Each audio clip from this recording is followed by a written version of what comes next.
Hey guys, just popping on with a quick B flat tutorial. So as most sax players know, there are 3 different B flat fingerings. Actually there's a couple more, but there's 3 big ones that students are taught.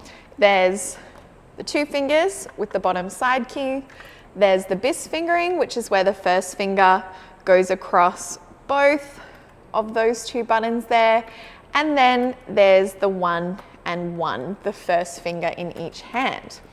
Now, this is something of a pet peeve for me. I teach a lot of students that come to me when they're in about grade 7 or grade 8 at school, so they've been learning for a couple of years, and they always play, no matter what the context, the 1 and 1 B flat. I think it's because maybe their teacher was a flute player initially, or there's some sort of something in my area where students are being taught 1 and 1. Now, what is the problem with that? 1 and 1 B flat, in fact, all the B flat fingerings are really useful in their own context. And knowing the 3 B flats, and particularly being able to switch between the different B flats, is going to give you much more fluid movement through your fingers and making sure that you are able to adapt to any situation. So 1 and 1 B flat for me is actually kind of the least useful fingering. If you are going from an F natural to a B flat, it's great. It's really, really useful. But it doesn't kind of work in any other context. So for example, if we want to play an F major scale, we would go F, G, A. Now the next note that you need to play is a B flat.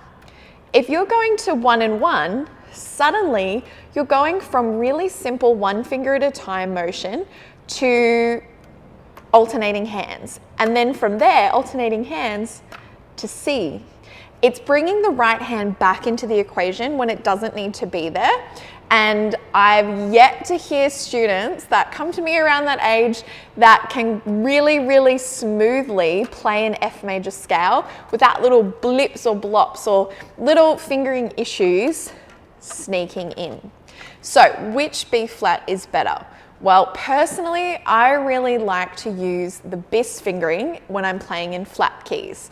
So if you are in F major, B flat major, E flat major, any of your flat keys, I would be using the bis fingering. That's because you don't have B naturals, so you don't ever need to move your first finger away from this combined position. So when I'm practicing my flat scales, F, G, A, B flat, C, F major scale, it works really well. E flat major scale, E flat, F, G, A flat, B flat, C. It's 1 finger motion. The first finger can stay in that position. Now, what about sharp keys? Well, for sharp keys, I actually really like the side fingering. So the 1 and 2 with the side key there. And again, I've got a bit of a logical reason for liking it. If we take an F major scale, for example, F sharp, G sharp, A sharp, B. Okay, so we need to go from A sharp or B flat to B natural. So we need a way that we're going to do that allows us to do it really smoothly. F, G sharp, A sharp, B.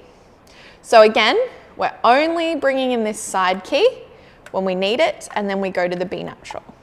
Now this is where some students say, well, why can't I use 1 and 1 in this scenario? F sharp, G sharp, A sharp, B. If you can do it smoothly, go for it. I've yet to see young players do it smoothly. So that's a bit of a contentious one, but I would always recommend using your bis fingering for flat keys and your side fingering for sharp keys. If you really want to make 1 and 1 work, or 1 and 4, depending on what numbers your teacher uses, if you really want to make that fingering work, practice your arpeggios, practice your fourths, practice any interval practice that require you to go from a note that's in the right hand, D, E or F, or D, E or F sharp, up to a B flat or up to an A sharp. That jump, anytime you need, let's say you need to go from D to B flat, D to bis makes a lot of sense, simple, you're just letting go of keys. D to 1 and 1, again, makes sense. D to side key, clunky. It's all about finding ways to simplify the movement of the fingers. That is literally the #1 tip I can give you for playing faster and for moving your fingers faster. And if you know all your alternate fingerings, like B flat in this case, you will be able to play fast in literally any key. All right, which is your favorite B flat fingering? Pop it in the comments below, and until next time, happy practicing!